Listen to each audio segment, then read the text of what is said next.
시간에 요한복음 강해 38번째 시간입니다. 예수님의 죽음이 우리에게 들려주는 놀라운 영적 비밀은 무엇인가? 라는 제목으로 함께 말씀의 은혜를 나누기를 원합니다. 요한복음은 사복음서라고 얘기를 합니다. 사복음서. 1복음, 2복음, 3복음 있었다는 거잖아요. 마태, 마가, 누가. 근데 이것을 공감복음이라고 하고, 사복음서는 1복음, 2복음서, 3복음서 얘기를 들어보셨어요? 한 번도 그런 얘기 안 해. 근데 사복음서만 맨날 얘기해. 왜요? 1복음, 2복음, 3복음서 그냥 공감복음서라고 뭉뚱그려서 얘기를 해요. 네, 그것은 예수님의 인성을 기준으로 기록을 한 것이고, 요한복음은 예수님의 신성을 기준으로, 그러니까 예수님의 하나님 되심을 중심으로 기록을 한 것이 요한복음이란다면, 마태, 마가, 누가는 사람으로 오셔서 하나님의 어떤 일을 하셨어요. 메시아적인 어떤 일을, 구원자로서 사람으로 하셔야 할 일을 하셨다.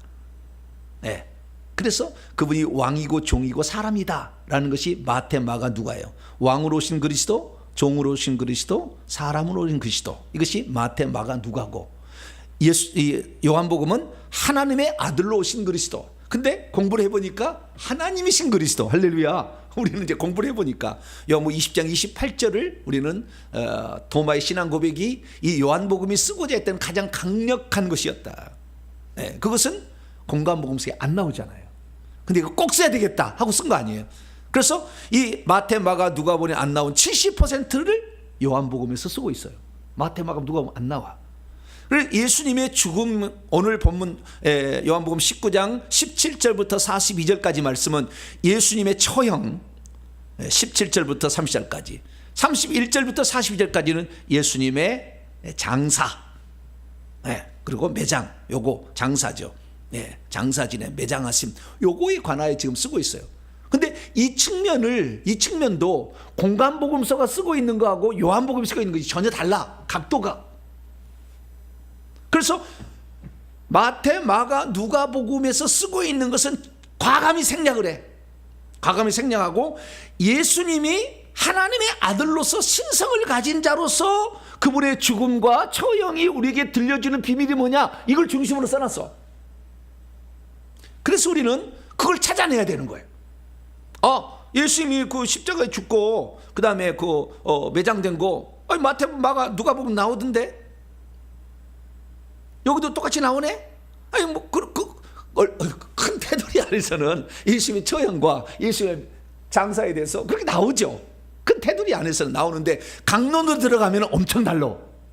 안으로 들어가면 엄청 달라요. 그럼 오늘은 그래서 요한복음 각도에서 예수님의 죽음을 바라보는 거예요.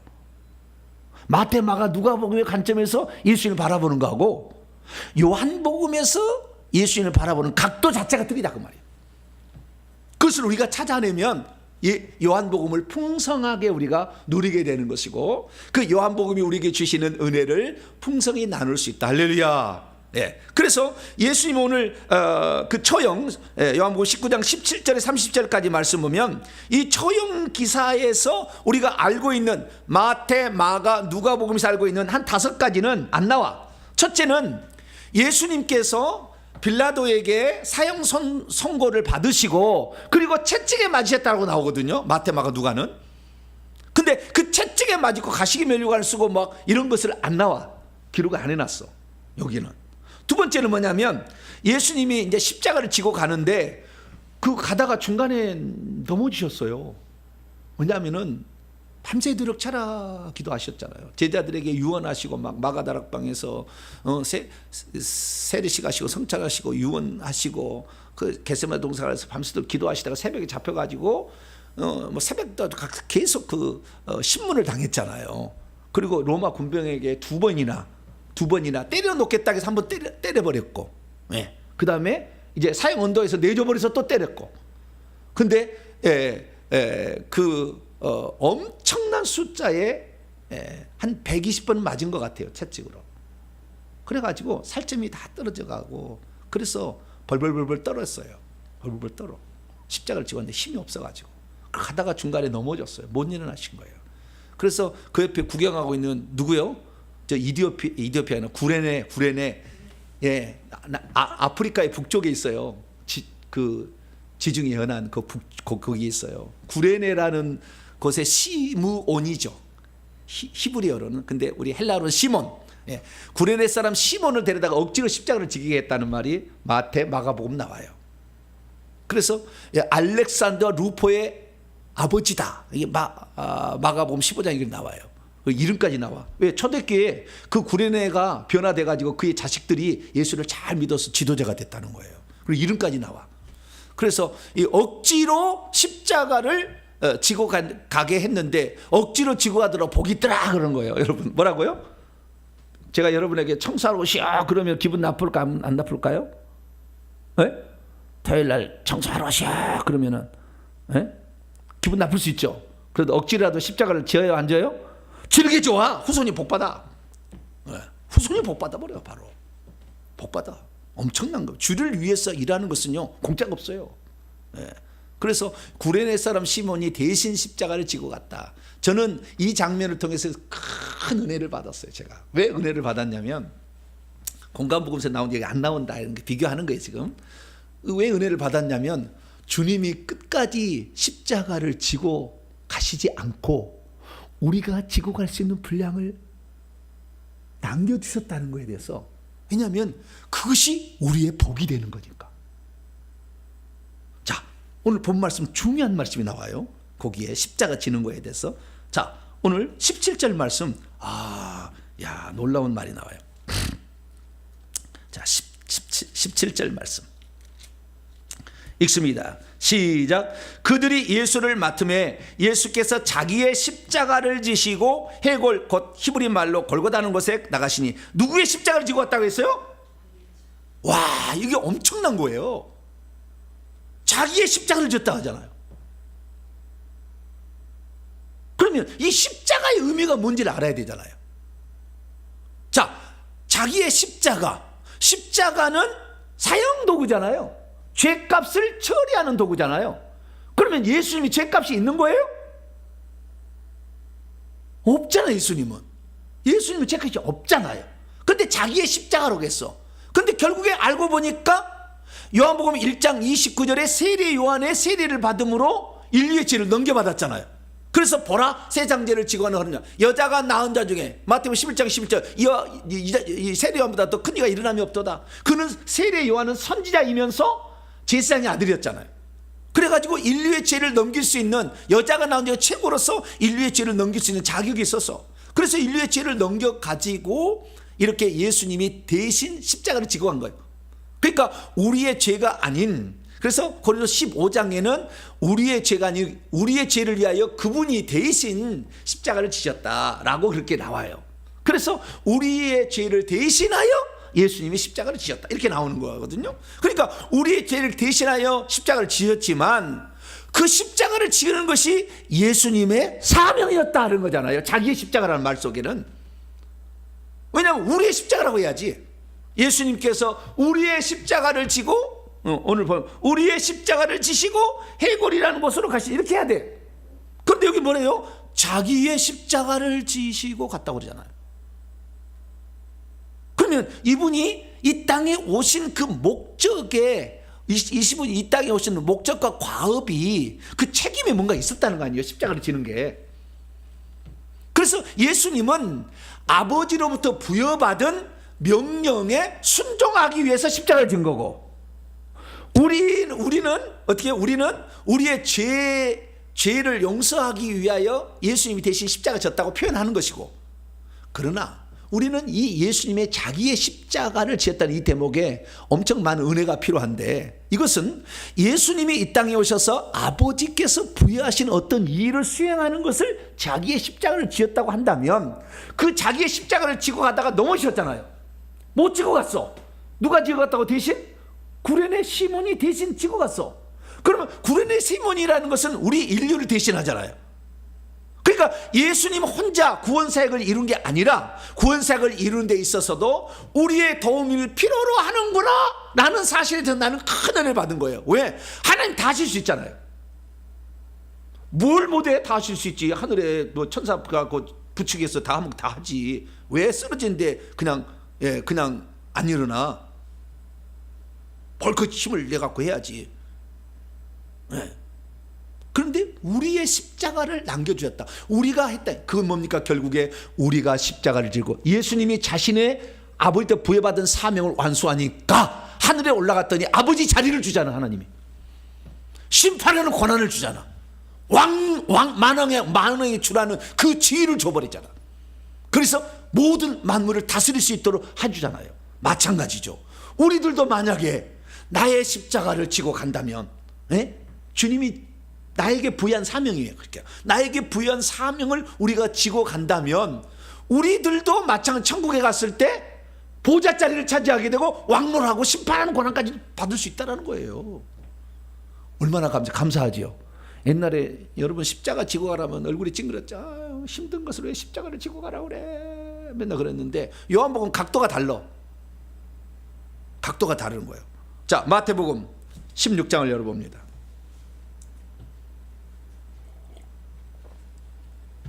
24절.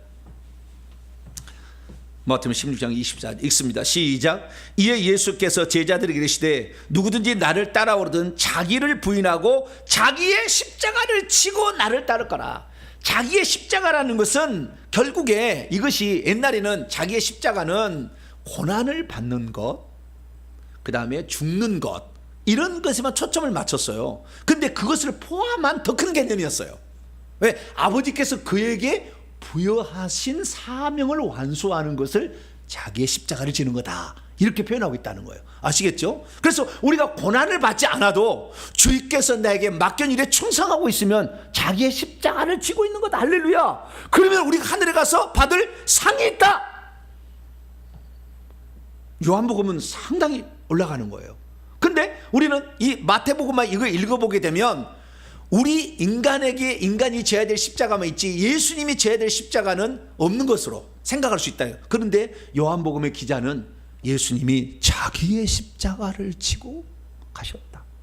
예수님이 이 땅에 오셔서 하셔야 될 아버지로부터 어떤 명령을 받았는데 그 명령을 준행하는 거죠. 그래서 요한복음 각도는 좀 다르다라는 것을 지금 예시를 하나 우선 들어주고요. 그리고 두 강도가 있는데 두 강도가 서로 마태복음은 둘이 싸웠다 그렇게만 되고 있고요. 누가복음 읽어보면 둘이 우리는 마땅히 이렇게 죽어야 마땅한데 네가 정말 예수 네가 진짜 죄 없으면 우리 좀 구해라 이렇게 해서 그런 놈이 있잖아요. 못된 놈이죠. 주둥아리를 자꾸 마우스를 해야 돼요. 입 떴다 그런 데 쓰라고 그런 게 아닌데 그런 데 쓰고 있어. 어쨌든 그 둘이가 막 행악자가 싸우고 그러다가 한 사람 아마 오른편의 강도인 것 같아요. 아니 우리는 마땅히 벌을 받아야 그런 사람을 죽였기 때문에 우리 마땅히 죽어야 마땅. 이분은 죄가 없다. 이분은 그만한 죄가 없어. 주여 당신의 나라에 들어갈 때 나를 기억해 달라. 그렇게 요청을 했더니 나와 함께 낙원에 있으리라 그런 얘기 해줬잖아요. 그 이야기는 여기는 안 나와. 그죠? 네. 뿐만 아니라 또 누가복음 23장 읽어보게 되면 예수님이 십자가를 지고 할 때 여인들이 막 울어. 지고 할 때 막 울어. 여인아 나를 위하여 울지 말고 너희와 너희의 자녀를 위하여 울라. 너희 후손들이 받아야 할 그 처참한 이 죄값의 고통이 얼마인지를 나는 너무 마음이 아프다. 그런 내용이 나와. 그것도 이제 안 나와. 그리고 마지막에는 예수님이 십자가에서 죽으시고 났을 때에 휘장이 쫙 갈라졌다고 나와. 성전에 위에서부터 아래로 쫙 갈라졌다고 나와. 이런 기사도 요한복음은 안 나오고 다른 것만 기록되어 있는데 그 중에서 뭐가 기록되어 있냐면 죄패에 관한 더 자세한 내용을 기록하고 있다. 마태복음은 유대인의 왕이라고 마태복음은 유대인의 왕 예수라고 나와. 그 죄패가 마태복음 읽어보면, 마가복음 읽어보면 유대인의 왕이라고 나와. 근데 요한복음은 뭐라고 나오냐? 나사렛 예수 유대인의 왕, 나사렛 예수 유대인의 왕이라고 나와. 그것도 히브리어와 로마어와 헬라어로 기록되고 나와. 근데 그건 안 나와. 그러니까 지금 요한은 그 현장에서 봤잖아요.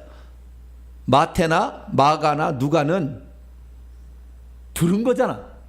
그렇죠? 그 현장이 없었으니까. 근데 사도 요한은 그 현장에 있었잖아요. 그 현장에 있었으니까 정확히 그걸 기억해가지고 들은 것을 쓴 게 아니라 어떻게 해요? 직접 본 걸 쓴 거지. 네. 그러면 그때 죄패가 유대인의 왕으로 쓰였을까요? 유대인의 왕 예수라고 쓰였을까요? 나사렛 예수 유대인의 왕이라고 쓰였을까요? 당연히 3번이지. 네, 할렐루야. 왜 자꾸 봤다는데 이렇게 얘기했어. 그래서 왜 그러면 이걸 썼을까라는 거예요. 왜 이걸 기록을 했을까? 단순하게 정보가 정확하지 않다. 그것 때문에 썼을까? 한번 생각해 봐야 된다. 이 문제 아시겠죠? 그 다음에 이제 가상 7원 가운데 예수님 십자가에 못 박혀가지고 7마디 하지 않습니까? 그 7마디 가운데 첫 번째는 아버지여 저들의 죄를 사하여 좀 자기들이 하는 일을 알지 못합니다. 누가복음이 나오죠. 예. 그리고 그 다음에 오늘 내가 나와 함께 낙원에 있으라. 이것도 누가복음이 나와. 첫 번째, 두 번째예요. 그러니까 예수님이 십자가에 못 박혀 시간을 기준으로 한다면 오전 9시에 못 박혔어요. 오전 9시에. 두 마디를 9시, 12시 사이에 합니다. 그리고 12시 딱 되자 12시 되기 전에 하나 더 하죠. 뭐라고 하냐면은 그 사도 요한에게 그리고 그의 어머니에게 먼저 하죠. 여자여, 어머니에게 여자여 아들입니다. 사도 요한에게 네 어머니라 해가지고 모시도록 이렇게 어머니를 부탁한. 여러분 목회한다고 해서 자기 어머니를 내팽치면 안 돼요. 죄를 한다고. 그 고르반 나쁜 거예요. 그래서 주님께서도 그 현장에 어머니를 챙기시잖아요. 어머니를. 그래서 그 세 번째 세 가지 가상치라고 하는데 3원이 오전 9시에서 12시 사이. 12시 땡 할 때 엘리 엘리 라마 사박단이었어요. 하나님께 버림을 받은 아사셀 양으로서, 그제는 여호와께 버림을 받는 속죄 양으로서 사역을 하시고 12시부터 오후 3시까지는 요 시간에는 아사셀 양, 레위기 16장에 나와요. 속죄 양이 2마리가 드려져. 대속죄의 제사는 9시부터 12시까지는 하나님을 여호와를 위한 속죄 양의 희생. 그 다음에 12시부터 3시까지는 아사셀 양, 버림당하는. 그래서 엘리 엘리 라마 사박다니, 시편의 말씀을 그대로 인용해가지고 얘기를 합니다. 그래서 예수님께서 그때 나의 하나님 어찌하여 나를 버리셨나이까. 이게 사언. 그 다음에 뭐죠? 그 다음에 그것이 엘리 엘리 라마 사박다니, 요게 사언이고, 그 다음에 다섯 번째가 목마르다. 오늘 말 목마르다. 그리고 여섯 번째가 여기 나오는 또 다 이루었다. 그리고 마지막에 아버지의 내용을 아버지에 위탁합니다. 누가복음 또 나와. 그래서 총 7가지의 이런 십자가상의 내용 가운데에 오늘 우리가 읽었던 본문에는 여자의 보스 아들이라는 세 번째, 그 다음에 다섯 번째, 여섯 번째, 요 세 마디의 그 가상칠언에 관한 이야기가 나옵니다. 근데 이 모든 것들은 결국에 그 주님께서 우리를 위한 인생을 향한 사랑이 얼마나 크고 또한 그 예언의 말씀을 이루고 있다는 것을 우리에게 말해주는 겁니다. 그래서 그 큰 중요한 의미는 없지만 그래도 이 중에서 다 이루었다라는 말 아주 중요해. 이게 그 중에서 여자여 뭐 보사하되, 이것은 인간적인 것이지만 다 이루었다. 그것이 완성된 채 있다. 그것이 성취된 채 있다. 그것이 끝마쳐진 채 있다. 이 말이 아주 중요해요. 그래서 요 의미를 좀 살펴볼 거고요. 그 다음에 마지막으로 이제 그 예수님이 그 십자가에 못 박혀 죽었잖아요. 죽었는데 그 죽은 뒤에 장면이 나오는데 요한복음만 나오는 아주 특별한 장면이 나와. 그건 뭐냐면 로마 군병이 옆구리를 찔러버렸대. 뼈를 꺾지 않았다. 이거 안 나와. 마태, 마가 누가 안 나와. 뼈를 꺾지 않았다. 예수님은 뼈를 꺾지. 2명은 안 죽었어. 오른편 왼편에 강도가 있었는데 안 죽었어요. 그런데 이 살아있는 채로 이 유월절 절기에 이렇게 십자가에 매달려 있으면 안 되니까 빨리 치워버리려고, 사람이 죽어야 빨리 치우는데 십자가를 매달 안 놨어도 죽는데 3일 동안도 안 죽은 사람이 있대요. 체력이 좋은 사람들은 3일 동안도. 네. 그래서 안 돌아가시려면 뱀을 막 잡사. 뱀을. 그러면 돌아가실 때 목숨이 안 끊어진다고 하더라고. 막 뱀을 열심히 잡으면은 목숨이 안 끊어져. 예수님은 뱀을 안 잡았나 봐요. 그 금방 돌아가셔버렸어. 그냥 6시간 만에 돌아가셔버렸어. 예. 그런데 오른편 왼편 강도는요 죽을 아직 한참 멀었어. 근데 6월절 절기가 오는데 그 시체를 예루살렘 바로 밖에다가 두기가 이게 지금 이게 아니야. 이게 빨리 죽여야 돼. 근데 안 죽으니까 어떻게요? 나무 망치 있잖아요. 이런 것으로 다리를 여기 아래 무릎 아래에 있잖아요. 이런 데를 쳐버려. 그러면 깨져버려. 이 뼈가. 그러면은 이게 십자가 이렇게 매달려 있는데 어떻게 사람이 죽느냐? 물이 다 빠지고 그 다음에 이렇게 하면은 입천장에 혀가 달라붙어요. 뜨거운 태양볕에. 입천장이요. 입천장에 달라붙어 보셨나요? 물을 못 먹어가지고. 한번 실험을 해봐. 한 3일만. 입천장에 물을 안 먹어보고 달라붙으면 혀가 안 떨어집니다. 안 떨어져. 그래가지고 이렇게 했다가 완전히 그 물이 다 빠져버리잖아요. 그럼 죽어요. 그래서 그렇게 죽는 것도 있고요. 그 다음에 두 번째는 이게 매달아 놨는데 양쪽에 못을 박잖아요. 그럼 매달아 놨는데 이게 밑으로 몸이 점점 이렇게 내려가요. 시간이 지나면은 무거우니까 체중에서 처음에 이렇게 있다가 점점 내려가 이렇게 무릎이 굽혀질 거 아니에요. 이렇게 점점 내려갈 거 아니에요. 다리 두 개는 겹쳐가지고 하나를 못 박은 것이고요. 양쪽에 두 개를 못 박은 거예요. 그래서 이렇게 축축축 내려가게 되면 더 내려가게 되면 횡격막이 올라와 가지고 폐를 눌러서 숨이 잘 안 쉬어진대요. 그러니까 이것도 한번 해봐. 체험을 한번. 내가 진짜 그런가 안 그런가라는 거 한번 체험해보면 돼요. 숨이 안 쉬어진대요. 그래서 횡격막이 올라서 폐를 눌러가지고 숨이 안 쉬어져 하다가 죽는다는 거예요. 근데 체력이 좋은 사람은 다시 힘을 쓰고 올라와. 또 있어. 또 올라와 이렇게. 그리고 3일 동안 견딘 사람도 있대요. 그래서 최후 방법이 뭐예요? 안 죽으면은 다리를 부러뜨리는 방법을 쓰는 거예요. 다리를 부러뜨리면은 못 올라오잖아. 다리가 부러져 버리니까 이렇게 해가지고 못 올라오잖아. 그러니까 죽게 하는 거예요. 그런데 지금 양쪽의 두 강도는 썽썽해. 그게 어떻게 해요? 6월절 전에 죽어야 되는데 저기 안 죽으니까 다리를 깨버렸어. 그냥 부러뜨려 버렸어 뼈를. 그런데 예수를 보니까 예수님은 어떻게 해요? 돌아가셨어. 오후 3시에 내 영혼을 맡긴다고 돌아가셨어. 그냥 그 영혼을 포기했다는 말로 나와요. 네, 영혼을 주님께 맡겨버렸어. 하나님 내 영혼을 맡깁니다. 맡기고 그냥 고개를 숙였어요. 돌아가신 거예요. 돌아가셨는데 이 돌아가셨는지 안 돌아가셨는지 가짜로 하는지를 군병이 알 수 있을까요? 모를까요? 네? 돌아가시 안 돌아가셨는지. 돌아가셨다고 흉내만 이렇게 내고 있으면은 아니잖아요. 그래서 돌아가신다 안 돌아가는데 확인하기 위한 방법이 확인사살법입니다. 이게 옆구리를 창으로 찔러봐.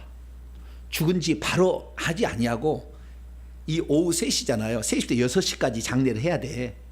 6시부터는 다음 날이 시작돼. 이스라엘은 저녁이 되며 아침이 되니 첫째 날이다 그러잖아요. 해질 무렵은 오후 3시에서 6시 사이를 해질 무렵이라고 그래. 해질 무렵에 6월절 양을 잡아야 돼요. 6시부터는 다음 날이 시작이 돼. 6월절 1월 14일이 시작되는 거예요. 히브리 이력으로. 그래서 6월절이 되기 전에 죽어야 되니까 6시 되기 전에 이것이 죽었는지 확인하니까 내가 생각할 때는 3시에 돌아가셔 5시, 3시, 4시, 5시니까 한 5시경에 찌르지 않았을까 추정을 해봅니다. 돌아가셨는지 안 돌아가셨는지 확인을 해야 돼. 그래서 이 아직 안 죽은 사람들은 그냥 망치로 깨가지고 바리를 으스러뜨려가지고 결국에 이들이 죽도록 방치했고, 예수님이 돌아가셨는데 돌아가시는 확인 사살을 해야 돼. 죽지 않으면 안 되잖아요. 그래서 확인 사살 방법이 옆구리를 찌른 거예요, 찰로. 그러면 옆구리를 찌르게 되면 사람이 죽으면, 사람이 죽기 전까지는 사람에서 물이 나올까요, 안 나올까요?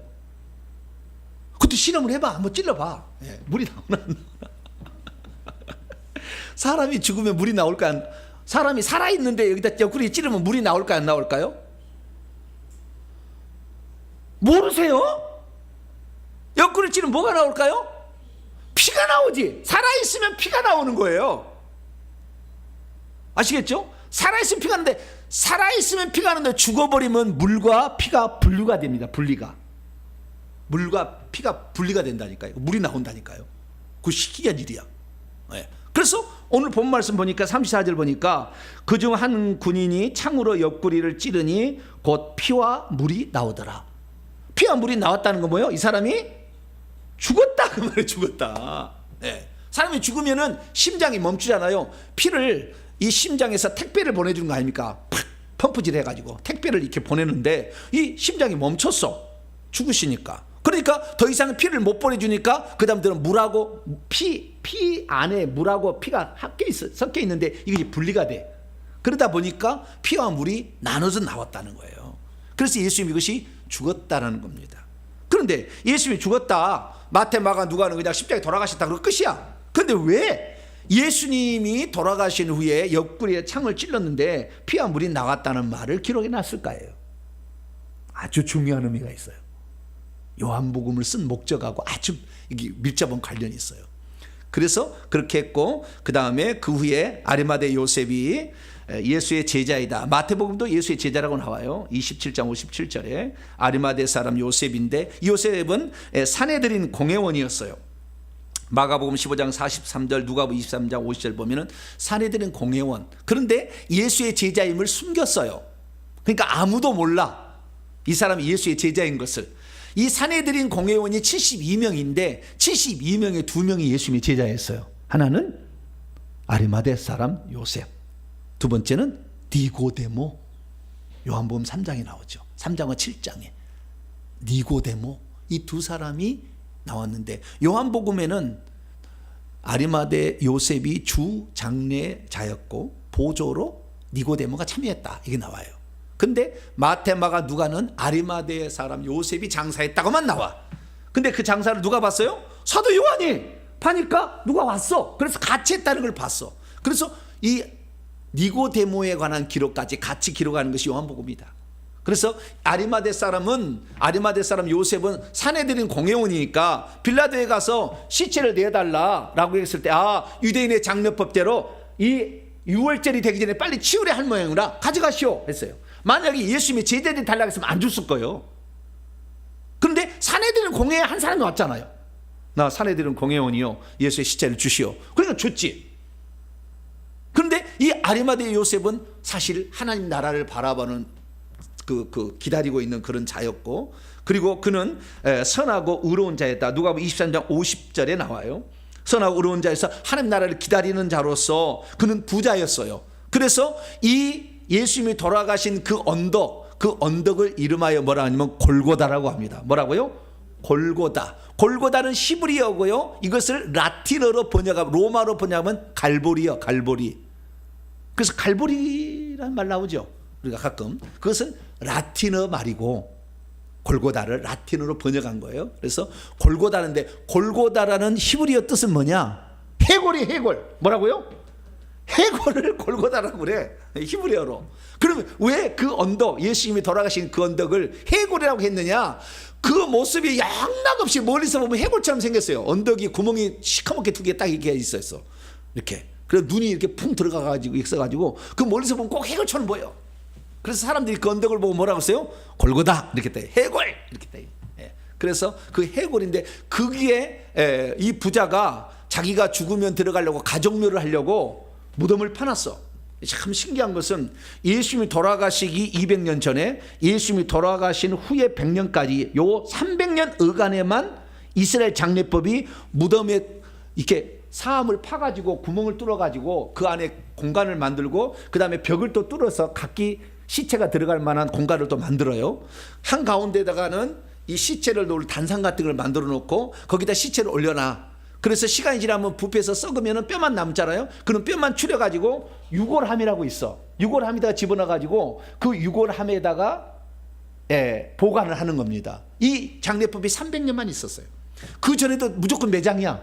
매장 그냥 땅에 한 번 더 버려. 그리고 또 예수님 돌아가시는 또 얼마 지나서 그 다음부터 무조건 또 매장이지. 이렇게 굴을 파가지고 매장하는 것은 그때만 있었어. 왜 그랬을까요? 예수님 육신이고 살아나야 되니까. 매장을 해보면 어떻게 돼요? 숨 못 쉬지. 거기 들어가가지고 묻어버리면 땅에다가. 그러니까 예수님이 어떻게 해요? 살아나야 되니까. 유대인의 장례법이 그때만 있었다니까. 그때만 무덤을 이렇게 굴을 파가지고 넣는 이런 방식을 그때만 했어요. 그래서 거기에다가 부자가 자기가 죽으면은 들어가려고 가정묘를 쓰려고 굴을 잘 팔아서 새무덤을 해놔서 아무도 들어가지 않는. 그래서 이사야 53장에 보면은 예수님이 죽으신 다음에는 어린 양은 부자의 묘실에 묻힌 바 된다라고 예언이 나와 있어요.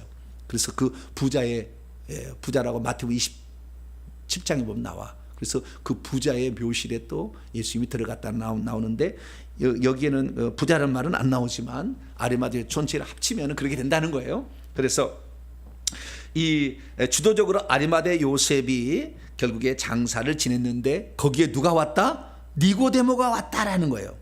니고데모가 뭐 하러 왔을까요? 그리고 뭘 가지고 왔을까요? 이게 먼저 있고 그 다음에 요한복음의 장래에 관한 영적 비밀에 대해서 뚫고 들어갑니다. 자, 39절 봅니다. 니고데모가 뭘 도왔는가라는 거죠. 39절에서 40절까지 시작. 일찍이 예수께 밤에 찾아왔던, 요한복음 3장에 나오죠. 니고데모도 몰약과 침량 섞은 것을 100리트라쯤 가지고 온지라. 이에 예수의 시체를 가져다가 유대인의 장례법대로 그 향품과 함께 세마포로 쌌더라. 유대인의 장례법은 향품을 바르고 세마포를 싹 싸요. 세마포를. 네. 그래가지고 둘둘둘둘 이렇게 많은 거죠. 세마포로 둘둘둘둘 이렇게 많은 거예요. 이렇게 많은데 실제적으로 보게 되면은요, 예수님의 그 시체를 보게 되면은 어떻게 많냐면은 그 나와 있는 것이 사실인지 아닌지는 정확히 모르겠지만 맞는 것 같아요. 몸을 이렇게 둘둘 많은 게 아니라 위에서 이렇게 아래로 이렇게 이렇게 아시겠죠? 이렇게 하는 게 아니라 많은데 이렇게 많다고. 머리부터 다리로. 그래서 이것을 나중에 시체를 꺼내놓으면은 그대로 그 형상이 남아요. 이렇게 말아버리면은 이걸 조작하기 어렵잖아. 풀어버렸는데 어떻게 안 돼. 근데 이렇게 했으니까 어떻게 해요? 그대로 모양이 남아서 예수님을 싼 그 세마포, 그것이 지금도 튜린 성당에 있다고 그래요. 네. 맞을지 안 맞을지 잘 모르겠지만 아마 맞지 않을까, 거짓말을 하지 않았나 싶어요. 그래서 그런 것도 참조할 필요가 있는데, 어쨌든 예수님께서 세마포를 이렇게 싸가지고 했는데, 그때 니고데모가 가져온 게 아주 중요해. 이게 아주 요한복음 기록 목적하고 아주 많은 관련이 있어. 엄청 많은 관련이 있어. 이 요한복음에서 말씀하고자 하는 그와 아주 관련이 있습니다. 뭘 가져왔다고요?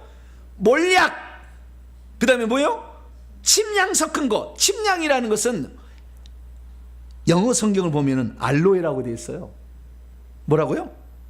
알로에. 침향이 알로에인 거예요. 알로에. 그래서 이 몰약이라는 것은 죽은 사람의 시체에 발라서 방부제 역할을 하는 그런 것이고요. 이 침향이라는 알로에라는 것은 잘 마르게 하는 건조제와 그 다음에 냄새가 잘 이렇게 빠져나가도록 방치제, 이런 역할을 하는 겁니다. 이것은 값비싼 장례용품으로서 왕의 장례에나 쓰는 겁니다. 이게 중요해요. 누구의 장례에 쓴다고요? 왕의 장례에 쓴다. 그것도 얼마나 많이 가져왔어요? 100리트라. 1리트라가 330이나 340g이에요. 그러니까 33kg나 34kg 정도 엄청 많이 갖고 왔어. 그것을 싹 예수님 몸에 바른 거예요. 그걸 발라가지고 결국에 시체를 장사 지냈다. 그래서 니고데모가 동참했는데, 이 니고데모가 아주 중요한 역할을 하는데, 이것은 왕의 장례법을 치르고 있다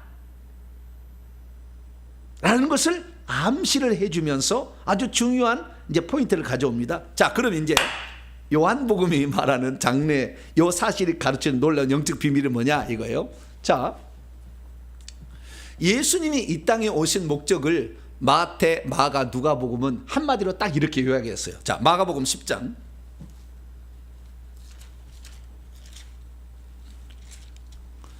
제가 이렇게 말하는 것을 잘 들어보고 성경 읽으면 성경이 많이 보여요. 이렇게 풀리고.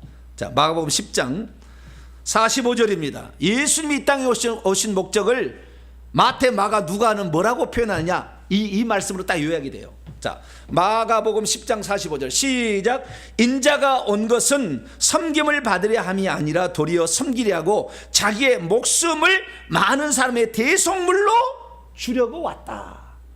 이것을 그대로 디모데전서에서도 바울이 받아가지고 이렇게 얘기를 합니다. 자, 디모데전서 2장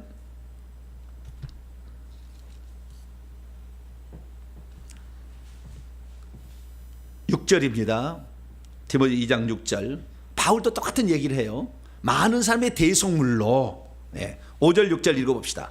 디모데전서 2장 5절 6절 시작. 하나님은 한 분이시요 또 하나님과 사람 사이의 중보자도 한 분이시니 곧 사람이신 그리스도 예수라. 그가 모든 사람을 위하여 자기를 대속물로 주셨으니 기라기를 주신 지가. 대속물이라는 건 영어로 랜섬이야.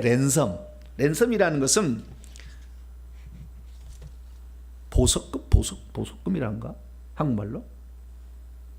그러니까 죄값을 돈을 주고 사오는 거. 죄인을 감옥에 있어야 되는데 내가 보석금 같은 거를 주고 돈 주고 사오는 거예요. 그러면 그 사람을 해방시킬 수 있어요. 돈을 줘가지고. 대신 그 해방되는 게 아니라 죄를 짓지 말아야 된다는 규정은 있지만 자우지간 꺼내오는 겁니다. 이게 어떤 그 보석금을 주는 거예요. 그래서 하나님께서 우리를 죄 가운데 산 것은요, 보석금이요. 보석금으로 산 거예요. 영원히 산 게 아니라. 그래서 우리가 만약에 보석금으로 풀려났는데 죄를 지으면 다시 가둬두는 거예요. 그것이 아주 중요한 포인트예요. 근데 많은 사람이 예수를 믿으면 나는 영원히 구원받다. 아니요, 보석금으로 받은 거예요. 지금 임시로 나온 거예요. 임시로. 사실은 이게 그런 의미인데, 어쨌든 주님께서 이 땅에 오신 것은 자기의 목숨값을 보석금으로 낸 거예요. 주님이 우리 죄인들을 산 거예요. 죄로부터 산 겁니다. 고린도서 7장 6장 고린도서 6장 20절입니다. 20절 19절로 20절 읽습니다. 19절 고린도서 6장 19절로 20절 시작. 너희의 몸은 너희가 하나님께서 받은 바 너희 가운데 계신 성령의 전인 줄 알지 못하느냐. 너희는 너희 자신의 것이 아니라 값으로 산 것이 되었으니 그런즉 너희 몸으로 하나님께 영광을 돌리라. 핏값으로 산 거예요. 그러니까 마태, 마가, 누가복음에 있어서 예수님의 죽으심은 우리를 죄로부터 구출하는 것. 이것을 다르게 표현한다면 성찬식을 한다면 피를 중심으로 기록한 거예요. 그래서 이 잔은 내 피로 세운 새 언약이니, 마태복음 기준하면 많은 사람을 위하여 흘리는 바 나의 피, 언약의 피예요. 왜? 모든 사람 죄 사함을 얻게 하려고. 자, 마태복음 26장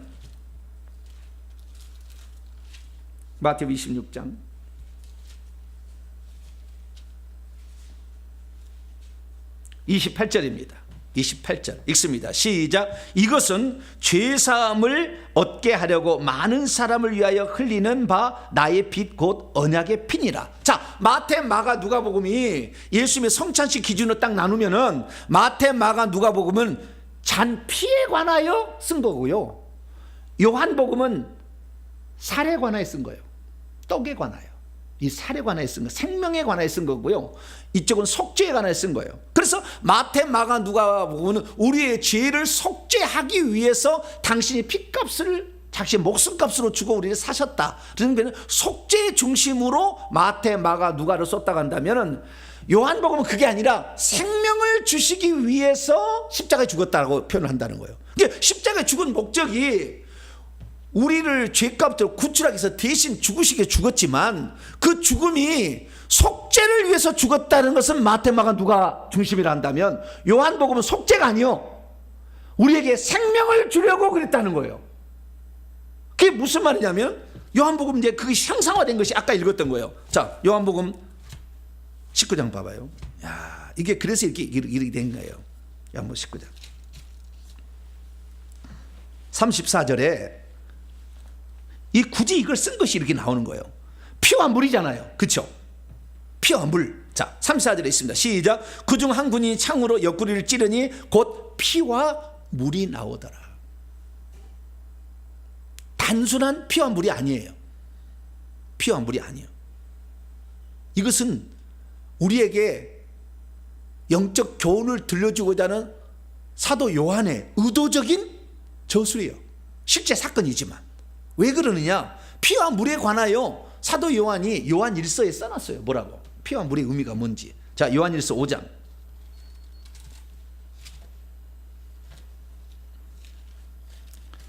요한 1서 5장 6절 7절 8절 6절 7절 8절 8절에 나오고요 6절에 나오는데 5절부터 읽어야 됩니다. 5절부터 8절까지 읽습니다. 시작. 예수께서 하나님의 아들이심을 믿는 자가 아니면 세상을 이기는 자가 누구냐? 이는 물과 피로 임하신 이시니 곧 예수 그리스도시라. 물로만 아니요 물과 피로 임하셨고 증언하는 이는 성령이시니 성령은 진리니라. 증언하는 이가 셋이니 성령과 물과 피라. 또한 이 셋은 합하여 하나이다. 예수님이 이 땅에 오셨잖아요. 가셨잖아요. 예수님이 이 땅에 오셨다 가셨던 것을 증언할 존재가 필요해. 그래서 성령을 보내주셨어요. 그 성령이 그 사실을 믿게 해줘. 여러분 예수님의 살과 피를 예수님 직접 보셨나요? 못 봤잖아요. 못 봤잖아요 우리는. 그런데 성령이 안 봐도 믿게 만들어줘. 그래서 우리는 믿는 거예요. 그런데 믿게 해주는 두 가지 증거품을 주님 남겨놓고 갔다는 거예요. 하나님이 4차원의 공간에 있는 분이 3차원에 들어왔어요. 영적인 세계 공간에 있는 분이 육체를 입고 이 세상에 들어왔어요. 그러면 육체라는 건 물질적인 존재잖아요. 근데 예수님이 물질적인 존재인데 살하고 뼈는 갖고 가버렸어. 살하고 뼈는 갖고 가버렸어. 부활해가지고. 뭔만 남겨놓고 갔어요? 물과 피를 남겨놓고 갔어. 이 땅에. 물과 피를 남겨놓고 갔어. 그것이 창으로 옆구리를 찔러서 나온 거예요. 그래 예수님이 그전부터 피를 흘리셨죠. 채찍에 맞고 뭐 면류관 쓰시고 피를 흘리셨더라고. 죽을 때 또 물과 피가 쏟아졌다 이렇게 얘기한 거예요. 자 그러면 이 피라는 것은 우리가 얘기합니다만 속죄예요. 우리 죄값을 대신해 주고. 왜? 피 흘림이 없은즉 사함이 없고. 이 레위기 17장 11절에 피가 죄를 속해. 그렇기 때문에 우리가 그 피 흘림으로 말미암아 우리가 속죄, 죄로부터 용서를 받고 그분이 죄값을 사셨기 때문에 우리가 주면 소유가 된다 그 말이죠.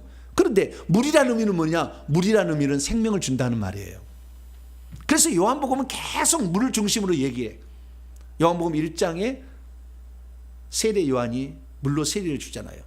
2장에 넘어가게 되면 물을 포도주로 만들잖아요. 3장에 넘어가면 예수님이 니고데모하고 대화를 해. 뭐라고 대화를 하냐면 3장 5절에 중요한 얘기를 합니다. 자, 요한복음 3장 5절.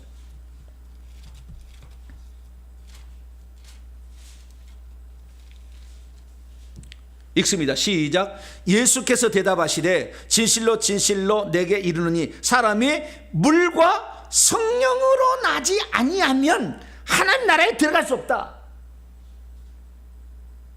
이렇게 얘기를 해. 물이라는 의미를 우리는 죄 씻음으로도 얘기할 수 있겠지만 이 물이라는 것은 생명이라는 관점에서도 풀 수가 있어요. 그래서 이 물이라는 것의 결정타는 요한복음 4장에 예수님께서 목마른 그 나그네로서 물을 달라고 해. 어떤 여인에게, 사마리아 여인에게. 그때 그 물의 의미를 정확히 설명해 줬어요. 물의 의미를. 자, 물 요한복음 4장 14절입니다.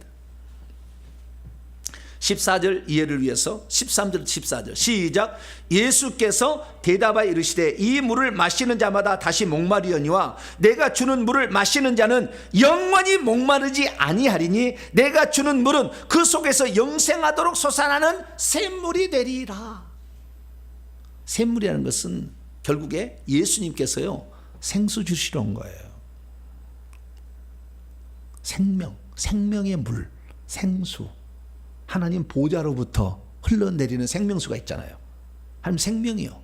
그래서 요한복음 1장에 보면 이 생명은 사람의 빛이요. 예수 안에 말씀 안에 생명이 있었는데 사람들의 빛인데 이 생명을 주러 오셨다는 거예요. 그러니까 요한복음에서 말씀하는 예수님의 죽음은 생명을 자기만 갖고 있는 생명을 해방해서 다른 사람도 다른 사람에게 주시려고 죽었다라고 설명하는 거예요.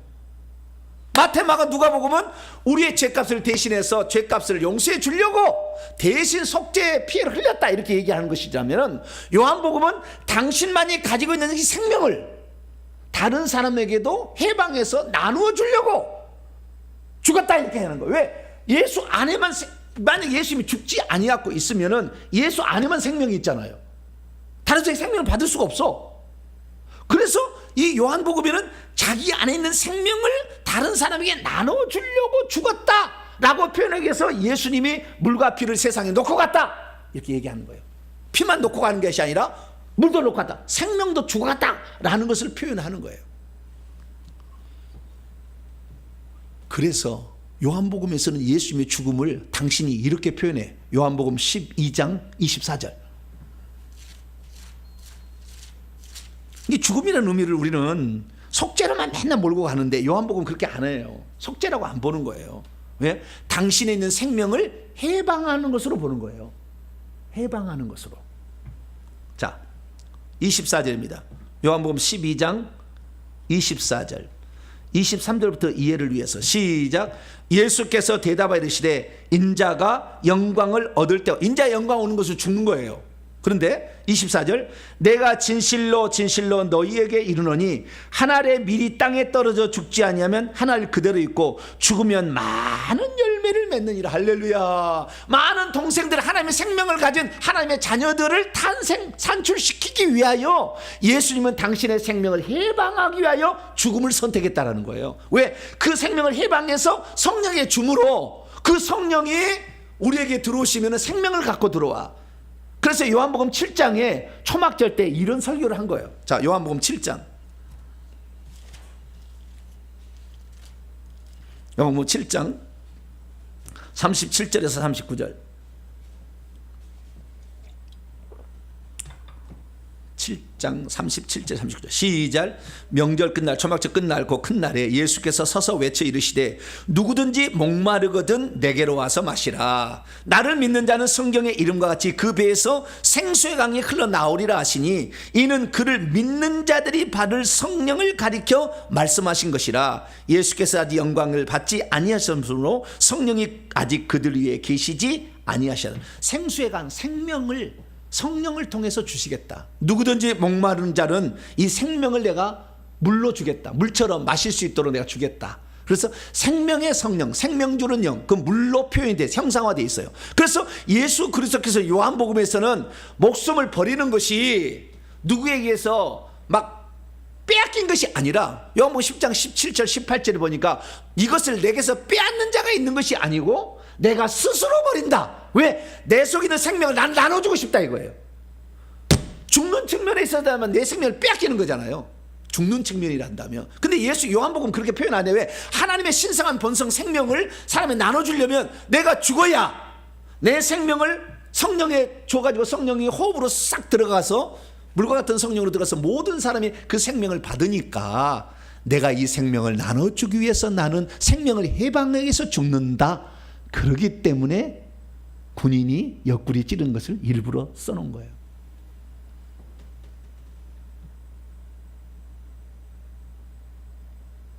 그리고 니고데모를 등장시킨 게 뭐예요? 물과 성령으로 거듭난다는 것을 알았던 사람이잖아. 1번 물과 성령으로 거듭난다는 알았던 사람, 생명을 받아야 된다는 알았던 사람, 그 사람을 등장시킨 거예요. 만약에 니고데모가 시체를 달랐으면 안 넣어줬을 겁니다. 이미 폭로가 돼버렸잖아요. 요한복음 3장에 밤에 찾아와가지고 다 알아버렸잖아요. 그리고 요한복음 7장에 보니까 예수를 막 죄인으로 몰아가니까 우리 율법에는 증거도 없는데 그 사람을 막 죄인은 뭡니까 그랬더니 니도 한패냐? 갈릴리에서는 선지자가 나온 게 없어. 이게 요한복음 7장에 나온 기사예요.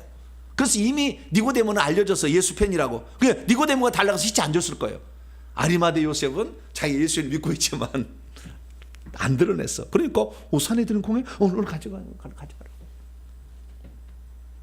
근데 거기에 누가 등장해야 돼? 물과 성령으로 거듭난다는 걸 아는 자가 등장해야 돼. 군인은 그걸 몰랐어.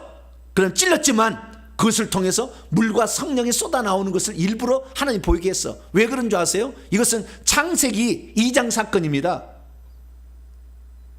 창세기 2장이 뭡니까? 아담은 첫째 아담은 마지막 오실자의 표상이요. 로마서 5장 14절에 예수님의 표상이요, 모형이요. 그래가지고 이 아담의 옆구리에서 뭘 빼요? 갈비단을 빼잖아요. 그럼 뭘 만들어? 교회를 만들잖아요. 그때 아담을 깊이 잠들게 했어. 아담의 죽음입니다. 첫째 아담이신 예수님으로 형상화된 그가 죽음을 통해서 교회가 탄생한다는 거예요. 이거 생명을 받아야 된다는 거예요. 그래서 옆구리를 찌른 것은 아담의 옆구리에서 생명을 꺼내는 거예요. 그래서 더 아름다운 존재, 교회를 만드는 거잖아요. 이것을 에베소 5장에 그대로 사도 바울이 알고 그것을 그 모형론적으로 설명을 해줍니다. 그래서 우리 교회는 예수님의 죽음을 통하여 생명을 받은 새로운 존재다. 할렐루야. 새로운 산출물이다. 하나님이 바라시는 바로 그거다라는 걸 우리에게 말해주고 있는 거죠. 그래서 요한복음을 우리가 읽게 될 때 예수의 죽음은 죄값을 속량하기 위해서 자신의 목숨을 빼앗기는 측면이 아니라 당신만이 가지고 있는 아버지의 생명을 사람들에게 나눠주기 위하여 당신이 선택한 가장 최고의 방법이 뭐냐? 죽음을 통해서 생명을 해방해서 성령이 줘서 받게 하는 것이다. 할렐루야. 이것을 얘기하니까 우리가 요한복음의 예수님의 죽음은 의미가 달랐구나 라는 걸 말할 수가 있는 것입니다. 그리고 그 다음에 예수님께서 십자가에 죽으실 때 뭐라고 했어요? 다 이루었다 했잖아요. 다 이루었다. 그 의미를 살펴봅니다. 자, 요한복음 19장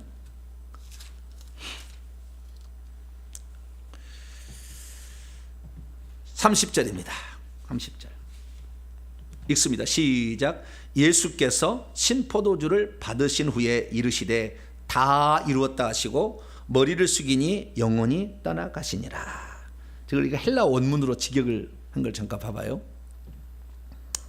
그러므로 그분이 신포도주를 취하셨던 때에 예수께서 말씀하셨다. 그것이 완성된 채 있다. 끝마쳐진 채 있다. 텔레오죠. 텔레오. 텔레스타이니까 텔레오라는 동사. 텔레오는 accomplished, finished 이런 뜻이겠죠. 예, 끝마쳐졌다라는 건데요. 완성되어졌다. 예, 완성되었다. 그런 뜻입니다. 그래서 이것이 수동태 완료이니까 그것이 끝마쳐질 때. 그러니까 예수님께서 이제 목마르다 하고 그것을 딱 받는 순간에 메시아가 이 땅에 오셔서 예수님이 이 땅에 오셔서 해야 될 모든 일들, 그러니까 인류의 속죄와 인류의 생명 주기 위한 예수의 사역은 종료되었다. 이제 누가 바톤을 이어받아야 돼? 보혜사 성령이 바톤을 이어받아야 돼. 바톤을. 여기까지 예수님이 구약에 기록된 모든 장차 우리를 구원할 구원자가 오셔서 해야 될 모든 일들, 그 기록물이 다 이제 성취가 되었다라는 거죠. 근데 많은 사람이 옛날에 성취가 되었다 이 말을 어떻게 풀었냐면 속죄 값을 치렀다는 것만 풀었어요. 요한복음 그렇게만 얘기하지 않는다. 우리를 위해서 생명을 줄 모든 준비가 끝났다. 이거예요. 근데 그걸 빠뜨렸어 사람들이. 왜? 요한복음 관점에서 안 보니까. 테텔레스타이, 그것이 완성된 채 있다. 그게 뭐예요? 속죄의 피를 우리의 인자가 온 것은 성기를 받으려면 성기라고 도리어 많은 사람의 대속물로 자신의 목숨을 주려 함이라. 이것만 풀었어요. 이것만. 근데 예수님은 우리의 속죄를 위해서 죄값만 줘진 것이 아니라 우리를 위해서 생명을 줄 모든 것을 준비를 완전히 마쳤다. 그런데 내가 죽어야 하늘의 미랄이 떨어져 땅에 죽어야 많은 열매를 맺잖아. 그래서 주님은 기꺼이 자신의 자발적으로 자기의 십자가를 지시고 스스로 그 목숨을 내어놓으심으로 많은 사람이 이제는 속죄도 받고 생명도 받고. 할렐루야. 예수님의 양대 사역입니다. 속죄자와 생명 주는 자, 이 두 가지가 예수님의 양대 사역이에요. 그래서 우리는 요한복음을 주님께서 요한으로 하여금 쓰게 하신 특별한 목적이 있었다는 거예요. 왜? 속죄 주는 자만 계속 얘기를 했지 우리는. 그런데 요한복음 아니, 생명 주는 자로 얘기를 한다고. 생명 주는 자로. 그래서 요한복음 1장 1절부터 태초에 말이지 이 말씀 하는 거, 이 사람들의 빛이 이것이 생명이, 그 속에 생명이 있었으니 이 생명은 사람들의 빛이라.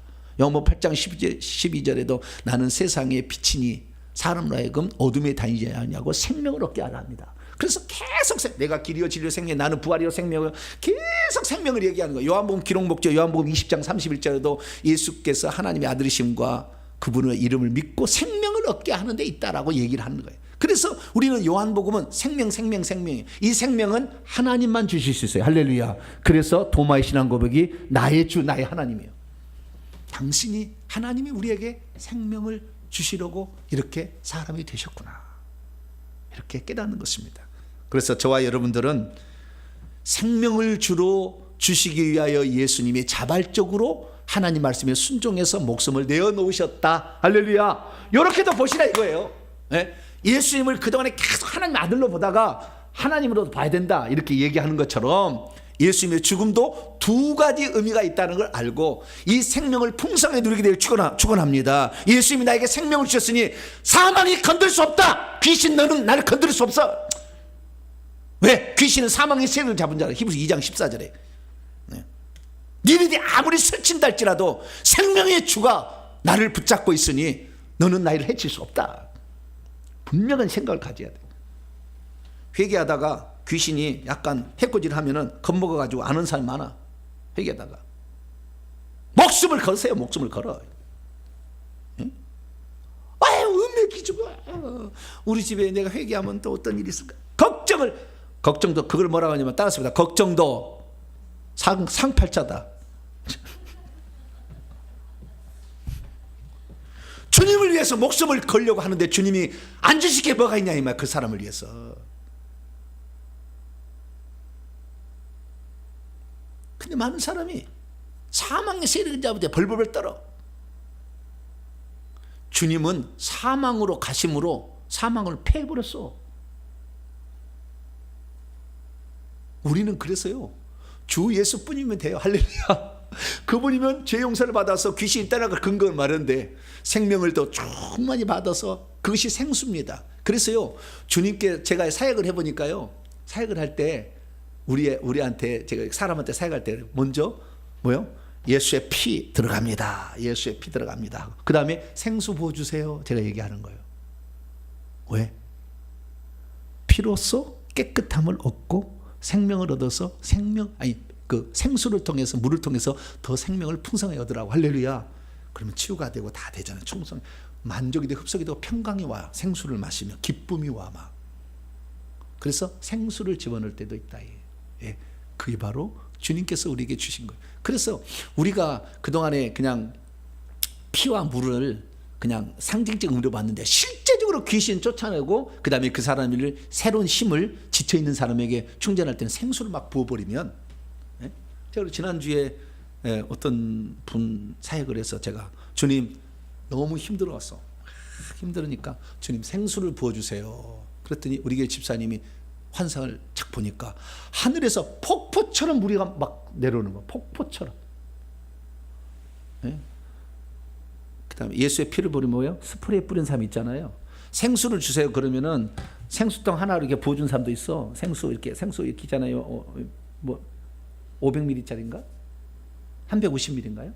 생수 350ml인가요? 네. 그 하나 부른 사람이 있는데 폭포처럼 흘러내려.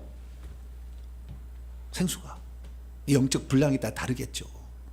네. 그러나 하나님 우리에게 생수를 주신다. 그래서 꼭 기념하시고, 나는 주님이 허락하지 않은 한 마귀는 손댈 수 없다.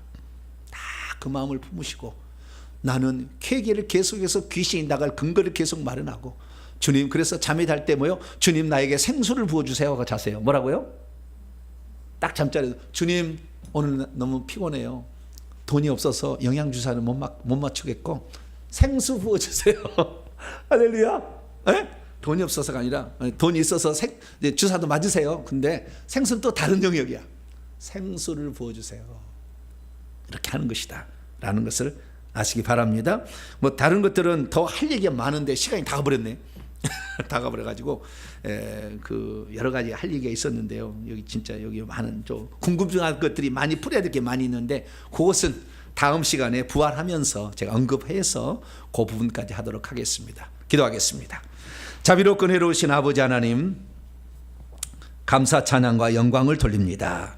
예수님이 이 땅에 오신 것은 우리의 죄를 속죄하기 위함만이 아니라 아버지의 생명을 해방해서 우리에게 주시려 하시었음을 알게 하시니 감사합니다. 하늘의 보좌로부터 흘러내는 생명수, 사마리아 여인에게 주시려고 했던 그 생명수, 우리에게도 더욱 풍성히 주시어서 세상에 지치고 힘든 우리들이 이 생수로 말미암아 다시 생명의 놀라운 은혜로 충만히 받아 기쁘고 감사하고 그리고 만족하며 가람이 없는 넉넉한 삶을 살아가게 도와 주시옵소서. 우리 주 예수 그리스도의 이름으로 기도하옵나이다. 아멘.